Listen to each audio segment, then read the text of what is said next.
Hello and welcome back to my channel. তো গতকাল রবিবার ছিল, আমাদের বাড়ির পাশে একটা মনসা পুজো। পুজোটা লিটারালি আমার বাড়ির উল্টো দিকে, মানে আমার বাড়ির থেকে জাস্ট 4 পা হেঁটে। তো 4 পা হেঁটে চলে গেছিলাম পুজো দেখতে। পুজোর কিছু ক্লিপস অ্যাড করছি, তোমরাও দেখে নাও।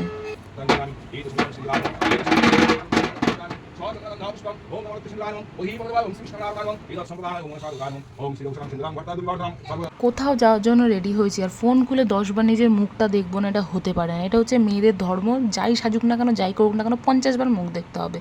পুজো শেষ হওয়ার পর আমাদের গলিতেই খাওয়া দাওয়ার আয়োজন হয়েছিল।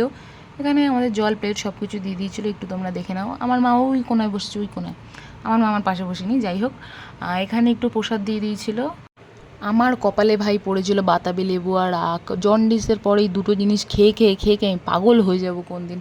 ঠাকুরের কিছু যা প্রসাদ দিয়েছিল সেগুলো তোমরা দেখে নাও। আমার তো এই পেট পাঁপড় দিয়ে চাটনিটা ডুবি ডুবি খেতে দারুণ লাগে। অনেক দিন পর ঝাল ঝোল তেল মশলা অনেক কিছু খেয়ে নিয়েছি, মায়ের কাছ থেকে অনেক বকাও খেয়ে নিয়েছি। হাত পা ধুয়ে আবার 2 পা হেঁটে বাড়ি চলে এলাম। অনেক রিকোয়েস্টের পর আমার মামার সাথে একটা সেলফি তুলেছে, আমি ধন্য হয়ে গেছি।